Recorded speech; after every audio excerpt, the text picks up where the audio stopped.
Welcome to Beachside Bros. I'm Ken. And I'm Damon.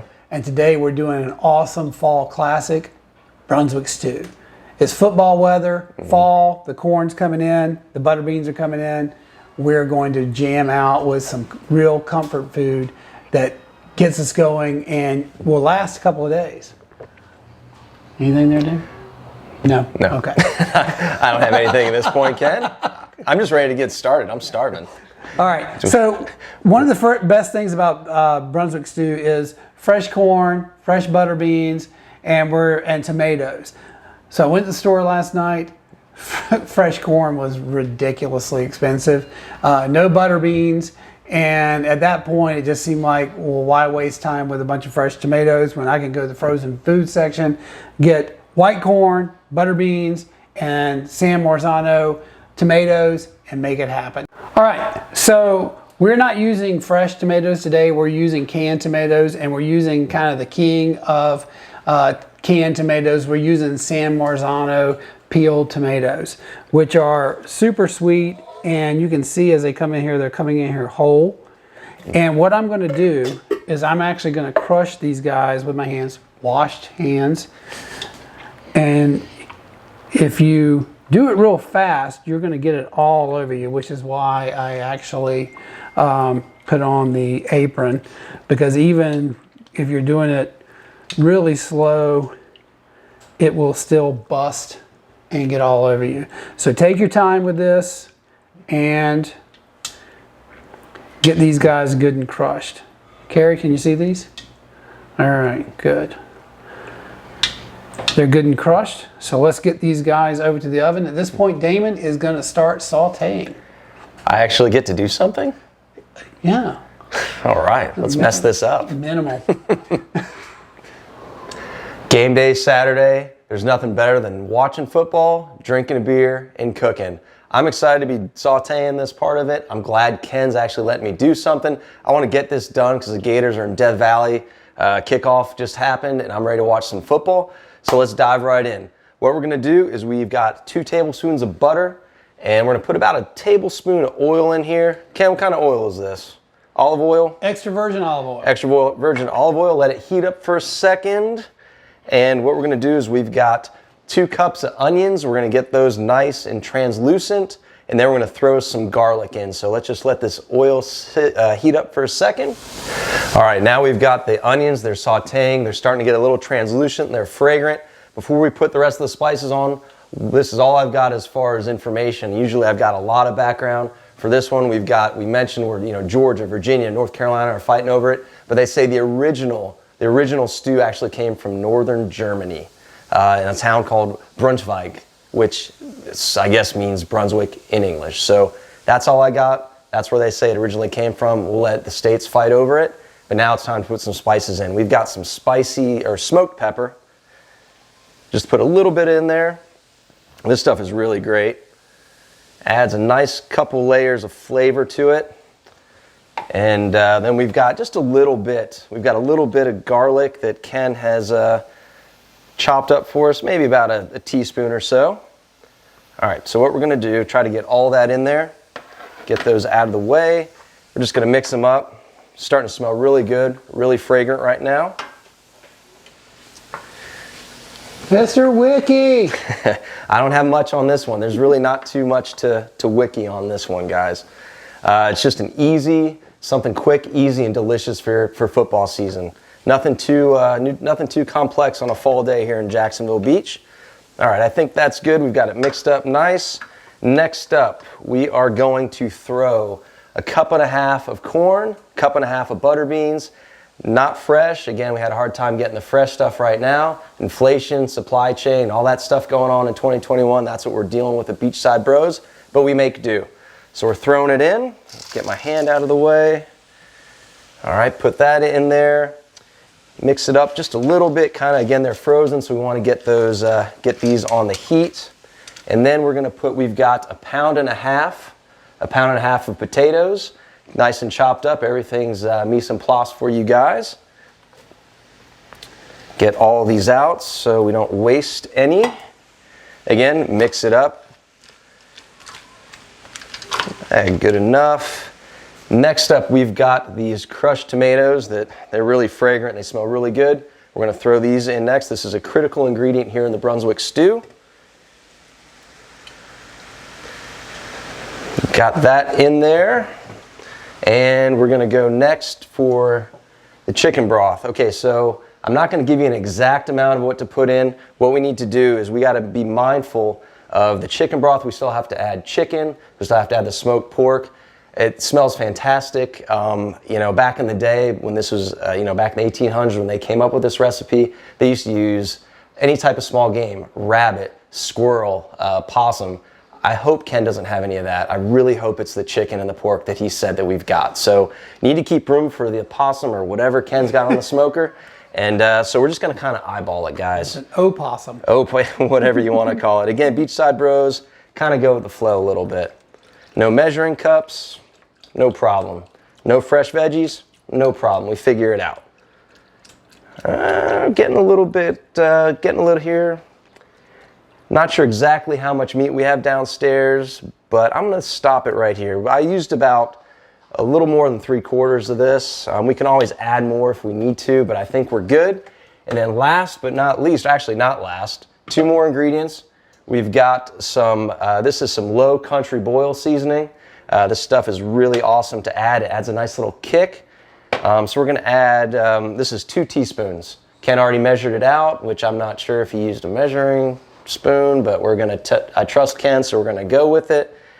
2 teaspoons, I think, of that. And last, the recipe calls for a cup or so, or a 1/2 cup to a cup of barbecue sauce. So we're just gonna dump this in here. Yeah, it looks, I don't know, looks close enough. And we're gonna mix it, and what we're gonna do is we are gonna turn this up to a boil, and then obviously simmer it for about 30 to 40 minutes. And while this is simmering, we're gonna be down checking on the meat down on the smoker, and we're gonna throw it all together. And like we said, easy. Let's go watch some football. Go Gators. We thought we'd do a little something to speed this process along. We each have a box of Jiffy corn muffin mix that we are going to break up with a whisk. And we're then going to add in a 1/2 can of cream corn. From there, we're just going to follow the box directions, an egg and 1/3 of a cup of milk each. There we go. And then we're going to blend it all together. The one big difference is that Damon has some chopped poblanos that he is going to put in his Jiffy corn mix, and then we're going to whisk it all together. Again, you can kind of see why we don't want to spend 3-4 minutes just whisking up cornbread mix. From there, we're going to get all of this stuff together in a buttered muffin pan. Fill each cup about 1/3 of the way full, 2/3 of the way full, and then put it in a 400-degree oven for about 15 minutes. And then you got muffins. Let's get it. Damon, you want to get rid of that lid? And I'm going to start... Yes, that smoke coming off there, nice and hot. Been simmering for about 35, 45 minutes. Yeah, and so what we have here is a combination of chicken and pork, and we're just gonna put that guy in there, these guys in there by the handful. Again, being mindful that we are near the top of our pan, but we want to get as much of this stuff in there as we can. Normally, again, this is leftover pork and chicken.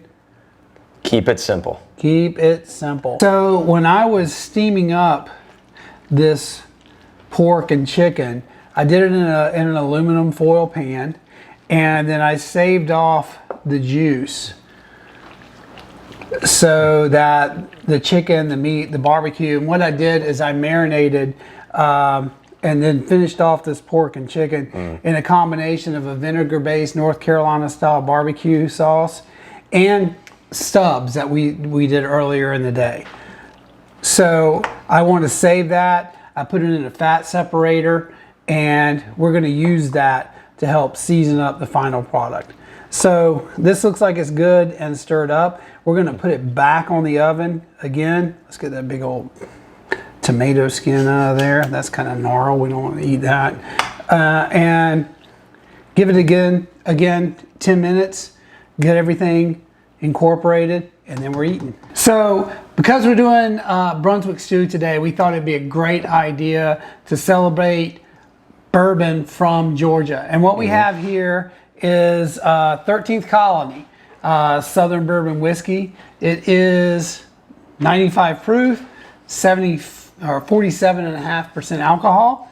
I'm going to go ahead and bust it open. Dame, you want to drop some information on that?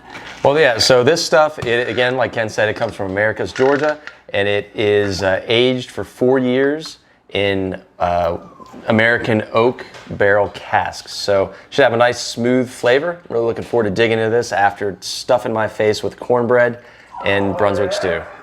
The dog really wants to get in there with it too. We'll let Drippy get in there. Let it air out a minute. This is total neck pour. We just picked this up. I picked it up in Charleston a couple of weeks ago. We looked all over. We were looking over for the rye as well. Couldn't find it. Has a really nice color, as you can see. Nice amber color. Switch cameras there. Yeah, it smells great. A nice smell. You got some vanilla on the top. Yeah, a little bit of ethanol. Yeah, a little bit of ethanol. A little bit of ethanol. But it is bourbon. Yeah, it's 4 years. So kind of, you said 4 years, 3 years? 4 years. Yeah. 4 years. Thanks for listening. Yeah. Smell the vanilla. Let's give it a little taste. I was going to toast you and cheers you, but never mind.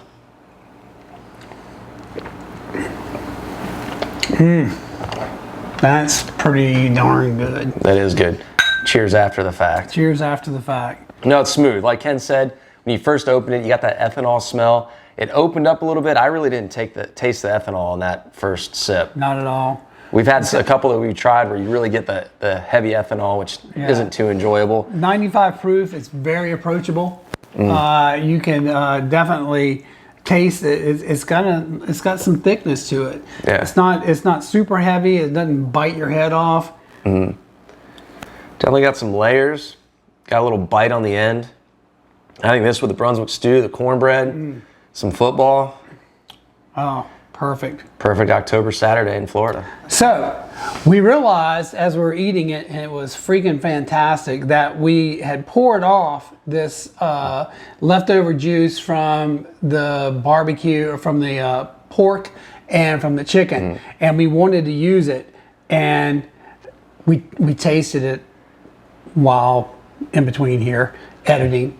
And we wanted to let you guys see it. We're just gonna pour a little bit in there, Dame. You have to do it. It adds another layer, if not multiple layers of taste to this. You've got the vinegar, you've got the fat that rendered off of the meat when it's smoked. It just makes this, the stew didn't need anything, but it adds so much to it. And once you have it with it, you gotta have it. So it's great. So it really when we finished off the pork and the chicken, I think I said it earlier, but just to make sure, we used North Carolina style barbecue sauce, homemade here, and then Stubbs. And man, let me tell you, it's great. the vinegar, tomatoes, everything, fantastic. Please try this. Like, subscribe. Whatever the rest of it is. Like us, subscribe us, ring the bell. Let us know what you want to see, what you like, and we'll keep it going. Thanks again. I think it's time to watch some football. It's football day. Let's go.